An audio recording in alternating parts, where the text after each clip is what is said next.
Thank you very much. Can you hear me well? Good. So, no conference is valid today without Gen AI, right? So you might be wondering, oh my God, we get a lot of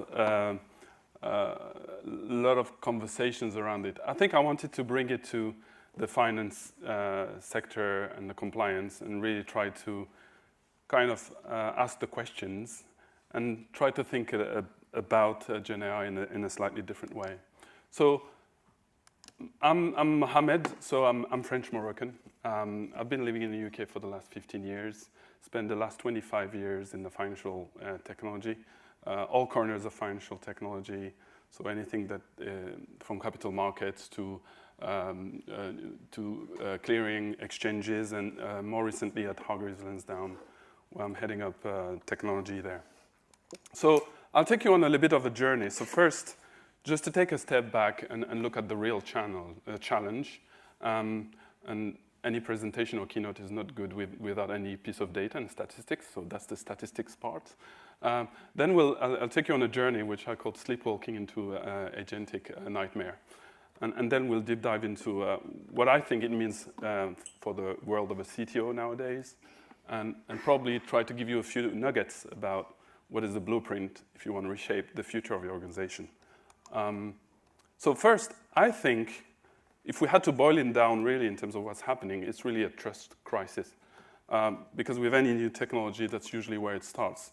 In terms of beyond the hype, what we see is, well, like a few years back, a lot of the CTOs really had high expectations around Gen AI. 70% of them said it would significantly change the way their business model works and how they build products. But largely, those predictions turned out to be very largely optimistic. Because if we fast forward today, it's not there. It's getting there, but it's not there. I think it's the reality that's hitting. On the flip side, really, what the CEOs are also saying, and most of us kind of may feel that way, is, do we trust this thing? So most of the CEOs are still in that space where nearly 2/3 of them don't trust. They have a trust gap with AI. And I think the one takeaway is first, like when you hear a CTO saying, I don't trust this thing, I feel as a CTO like they don't trust me. So first, it's like our job is to make sure we bring the educational piece to make sure we plot the path to make sure that trust is established. So if we go into it at the same time as we're trying to innovate, the cost of getting it wrong is high and will remain higher. And we know it in the financial services, even before latest technologies, and it's going to become harder and harder. So if you had fear or trust issues with the current technology landscape, if you add AI on top of it, this cost is going to be exponentially higher. So that's kind of the backdrop. So again, setting a lot of fear.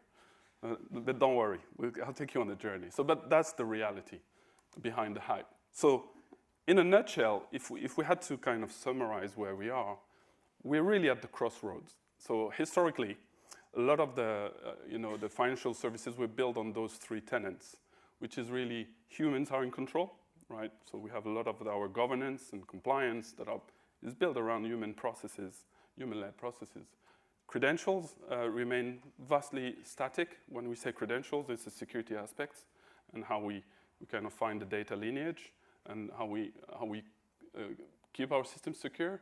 And also, one thing that is amazing is for many years, and for those who've been in technology for many years, kind of technology was moving fast, but not fast enough. So the policy and the compliance could always play catch up in a sense. But I do feel that those assumptions are not true anymore.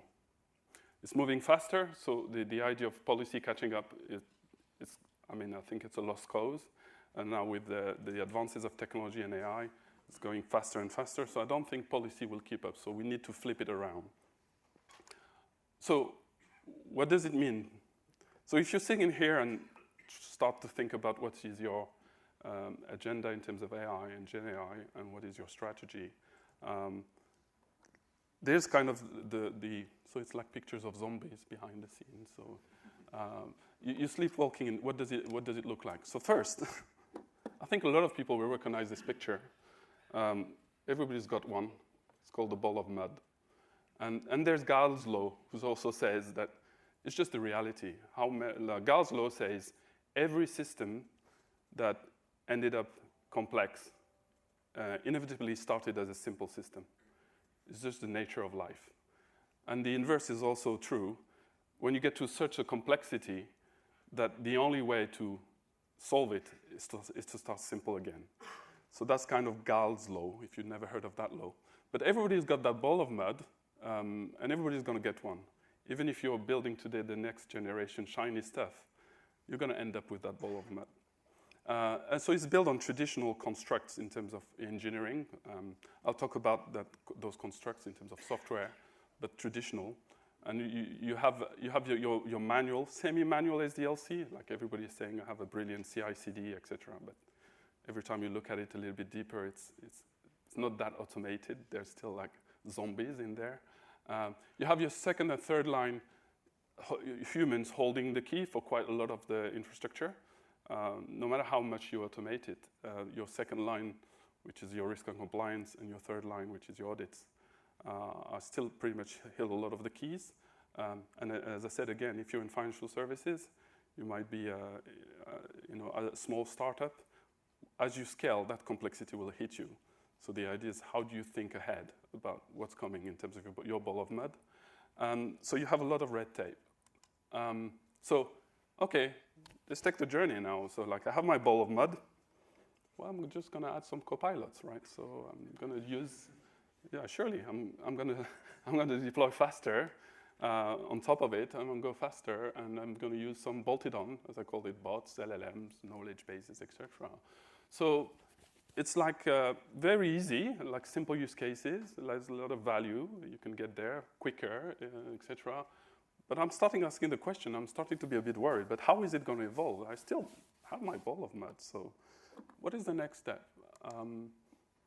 Well, more APIs, right? Like we're going to talk about agent now and a little bit of more autonomous agents that can fit, into a knowledge context and make autonomous decisions, right? So at that point, I think Gen AI might start to become like the fastest way to create technical debt exponentially. But because the business backbone and the foundations of your business are still the same. So you haven't thought about the impact, the real true impact from business architecture about what you're doing. So the business backbone is still the same. It's underpinned by the same controls. It's still humans in the loop pretty much driving the keys, and all you're adding is a bit more complexity. So I'm really worried here.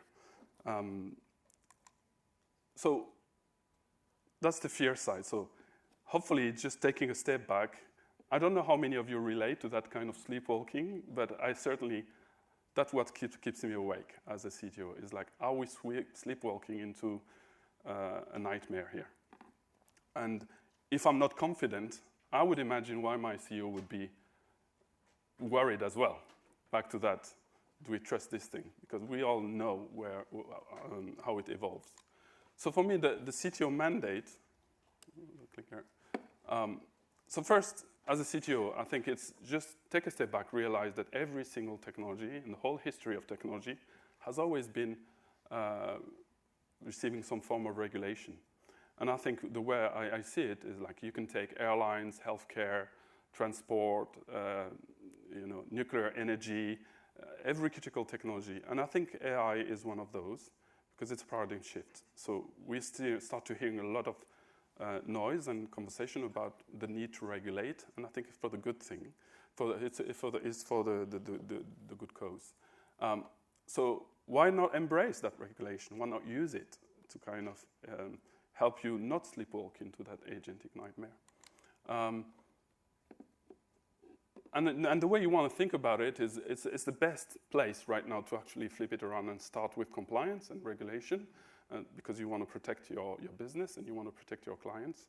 And actually, this paradigm shift is really helpful in terms of compliance and regulation, because the knowledge base and the corpus of compliance is perfectly fit for Gen AI, especially in the UK, where we know it's largely principle-based. It's not very prescriptive in reality. It's a big book, And there's a lot of interpretation, interpolate, like you want to protect the client outcome. So it's very fit for purpose for Gen AI.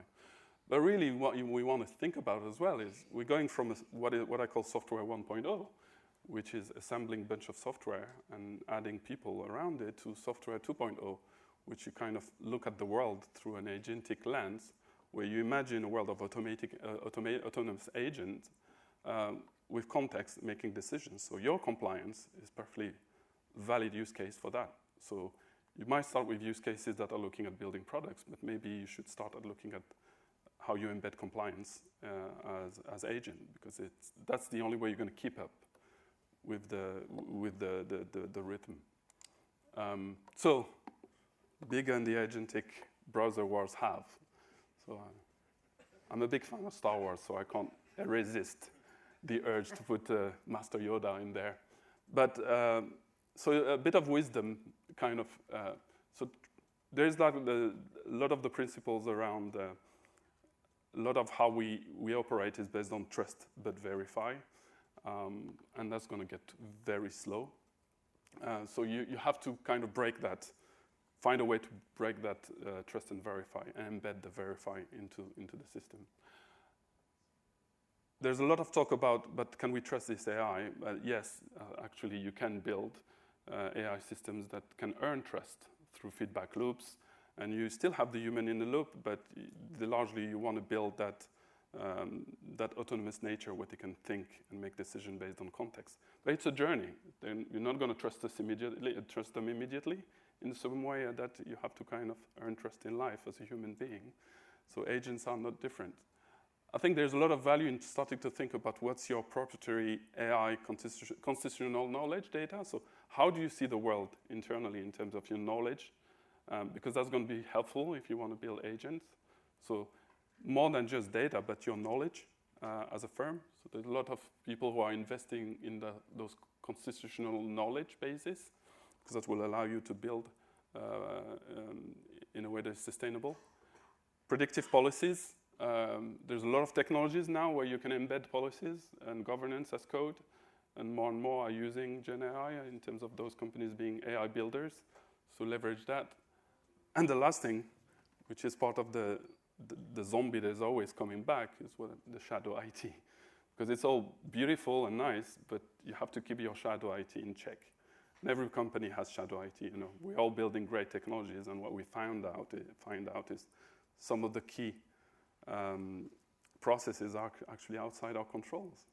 You know what shadow IT is? You know, it's all those spreadsheets and little governance committees and decisions that are being made kind of completely outside your core and infrastructure.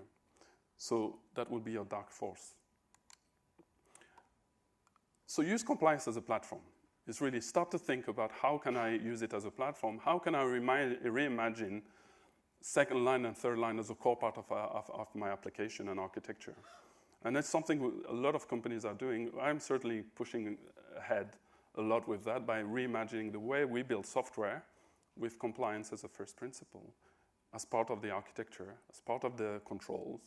A few examples like that, like GDPR. I've seen architectures where the actual opt-in and GDPR contract is baked into the service-to-service communication protocol, where live those opt-ins or data decisions are revoked through the API calls. So it's quite novel, because we always see the technology like we need to keep it secure. But there's so much more we can overlay in terms of how we architect our services and our applications, so that they have that compliance lens embedded into the thinking, into the how they architect it. And you reimagine your SDLC. By SDLC is how you build, release, observe your software with compliance and regulation agent. And there's a lot of players on the market who are investing heavily. So when you see them saying, like, we're adding AI, look at how they've added AI in terms of agentic support for your SDLC, and specifically how their AI is more than just Copilot to help engineers go faster, because that's a given now, but how do they actually help you be more compliant? So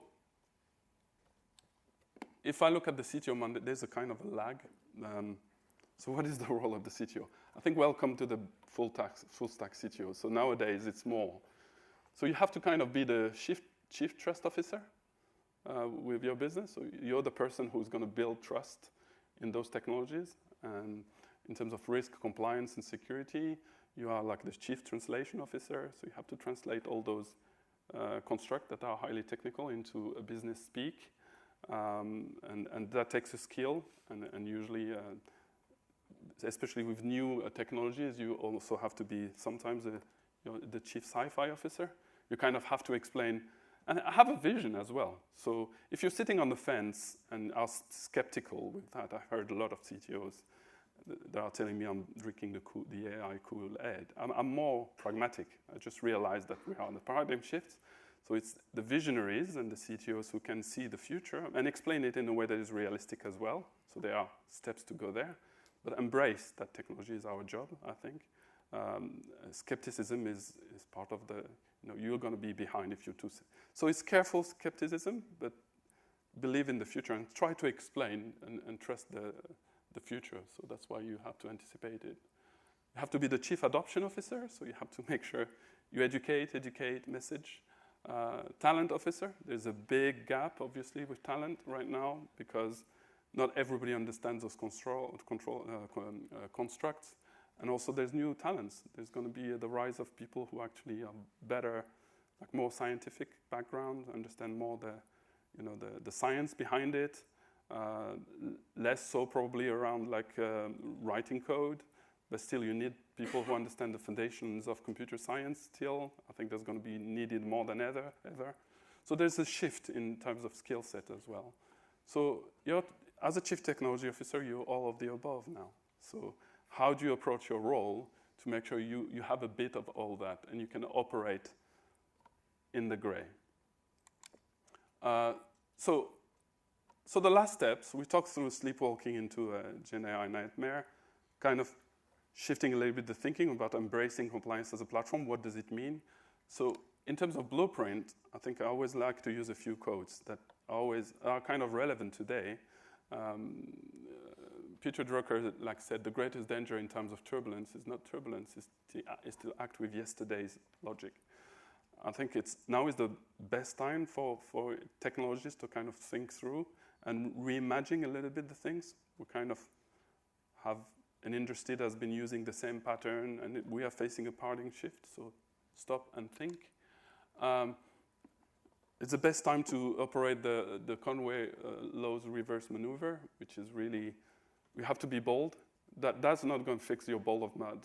You have to kind of start to think from first principle in terms of what is your vision for the next 100 years, how you're going to anticipate it, and start to reconfigure the business, your teams, the roles, the communications, and stop letting your architecture emerge organically. I think you're going to end up in trouble. If I was given, because it's always about trying to get a takeaway in terms of what would be the steps, I think we are looking at 6 simple steps that I have in my mind, and I try to use every day. It's like, think about how you think your SDLC. I think at the core of it, we're here to build technologies. So if you have to start somewhere, don't start straight away at the right size, which is about business, but as a technologist, start to think about what does your SDLC look like in software 2.0? What type of company do you want to be? Are you going to build AI? I mean, are you going to sprinkle AI as an add-on, or do you need to be an AI builder type of firm? And start really to reconfigure your SDLC and see it as agentic. Obviously, you have to deal with the ball of mud, and as we said, everyone ends up with one, and the only way to get out of it is to start simple. So what is your new simple core that will take you to the next 100 years? What is your new engine? And how are you going to build it? Shift everything left. Try to start the transition to software 2.0. People maybe don't believe there is a software 2.0, but it does exist. It's mainly used by the AI building firms. They are operating in that mode. The way they build software is completely different from most of us who are in software 1.0. But there are going to be forces of change in the future, and they're going to concentrate a lot of the power. So are you going to look at transitioning some bits of your software to software 2.0? And then work hard on reconfiguring the architecture, the enterprise. So it's not going to work just with tech. It really is a fundamental business shift. When we start to talk about agentic compliance, regulation, we're talking about human processes today. So how are they going to look like in the future? And you need to take your organization through that paradigm shift. It's not just technical. So to finish off very quickly, try to draw it in one picture. It's like you have your agentic SDLC and tooling. What is your strategy around it? Are you looking at it right now? Or are you still fixing your existing CI/CDs based on the paradigm, like the software 1.0? How much AI is there in terms of compliance, controls, governance? Because that can really power up your ability to move at pace and at speed. Again, remember the control, like the trust and control and check paradigm is too slow. So how can you make sure you can still move fast? What are you going to do with your core? That's the ball of mud kind of question. You're going to invest in some protect it, or you're going to just add on to the existing. What is your strategy around AI agentic orchestration? So start small, but I see it as another environment. And then you're humans in the loop. You have to engineering and business operations reconfigured.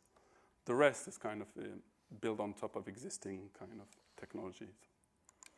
And to finish off, the quote I really love is, which I believe in, is this quote: "Is IT teams will become HR departments of AI." I think you have to contemplate that. Again, if we'll move into a Gen AI world, I think if you're moving into software 2.0, there's going to be a lot more that's going to look like we are hiring, onboarding, and firing AI agents than actually building a lot of software. Now you can build your own agent yourself if you move into, if you are an AI building company, but still there's going to be a lot of room to orchestrate that, and it's already happening. And we're already sitting here and be worried about all these agents being embedded in SaaS solutions, in whatever we buy, etc. This is happening. So how do we imagine the world where we are HR department for AI? And that's it. So probably can take a few questions. Thank you very much. Thank you. So I think we have a couple of questions on Slido. Let me have a look. Can we get it up? So firstly, 2 questions is terrible, guys. So if you can scan that thing there, that's how you can ask questions. Hold your phones up. I'm not seeing your phones up. 1 guy, finance people. Come on. Where's the excitement? 2, 3. I'm going to count you all in. 4, 5, 6, 7, 8, 9. All right. Well done for the question there. So first question, how did you start in a Gen AI journey? What type of prototyping or experimenting processes did you use to get to where you are? We started very small. So the first thing is, as I said, is to have a conversation with the business about what it means and in terms of technology and how we're going to create an environment and a safe space to experiment with Gen AI. I'm not going to talk about copilots because I think it's the emerging LLMs use case where actually we found out that computers can write code faster, but that's not really the paradigm shift. So we started with simple use cases with the business and building safe agents, but agents that are not autonomous. So the key thing is to explain to the business that agentic AI is different from Gen AI. Okay, so Gen AI is about the ChatGPT of the world. And agentic is more creating agents that are autonomous with context and can make decisions. When you start with agentic, you have to be very careful to explain the business the difference between the two. And when you start with simple agents, you really want to make sure you control the autonomy dilemma. Because initially, the fear and the trust is about the autonomy. So you have to calibrate it so it's not that autonomous to start with. And you can build and earn trust with that. So start small, but again, before starting is explaining to the business the journey that we're on, so we're not sleepwalking into a nightmare. And then that creates better expectation in terms of the pace at which you're going to implement Gen AI in the right way. It might take longer, that's fine. It's not a race. It's about having the right path. Thank you. I don't know who asked this question, but it's got a lot of upvotes. As the CTO leads the HR department of AI, do you think the AI agents will unionize? I'm not too sure how we can answer that one. Let's go to the next one. I love it. Yes, good. They probably will. They probably will. How have you engaged second or third line with this? Are either looking at using AI themselves to support controls?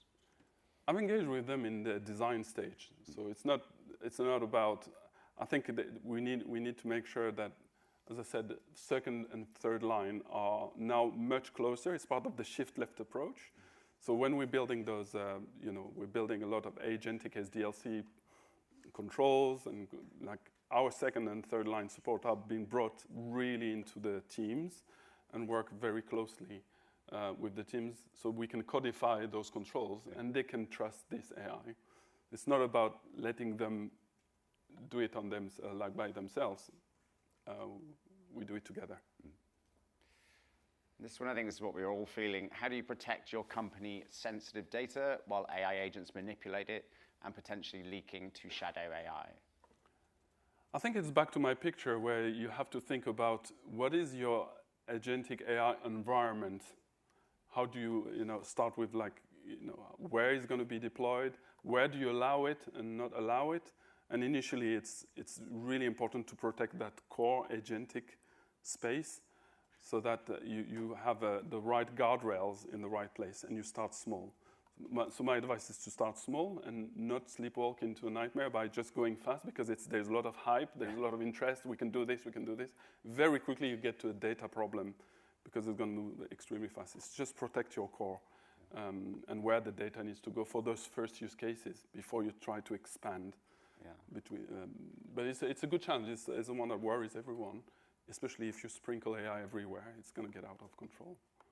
That starting point really leads to the next question, which is, what are the first use cases you've deployed or explored in your company?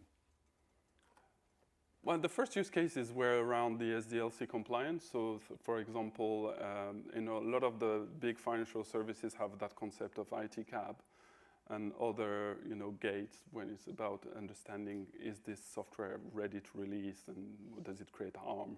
So we spend a lot of time experimenting how we can automate some of those teams with agents. So example agents, for example, that can decide deterministically how much testing you need to do and really cut through the complexity. So there's a lot of advances that actually, the software 1.0 where you run the same process like a sausage factory kind of approach, you can use AI to actually safely tailor your approach to going to prod in terms of those compliance controls, resilience testing, and obviously that's where we started. As I said, started from the first is like, how do I make sure the way I build software is compliant with the agentic world? How do you approach that? And then move to the actual application of AI into the products that way around. Because if you do it without the SDLC, you're going to end up with the zombies coming at you. I'll go to the last question. So can you elaborate a bit more on policy as a code and how is this practical? What challenges did you face? I think policy as code is an interesting one. It's how you want to take every single conversation you have, your first line and second line. They all have those spreadsheets, checklists, audits, questions. And a lot of those are kind of the taxonomy of it all is still baked in the 1990s in the way we do software 1.0 very traditionally. So it's try to take all of that knowledge and translate it into modern controls that can be either translated into policy as code. By policy as code, we mean actual policy rules that you put into the software that prevents it from being released or can observe it in some of the rules. Examples is like you should be able to press a button when there's a new regulation and the system should tell you, you need to change me here and here and here because you're doing there's new payment regulation, for example. So how you embed that so the systems self-discover themselves their compliance is by codifying those compliance rules into policies. All right. Okay. That's it. Thank you to Mohammed. Thank you. Thank you, buddy.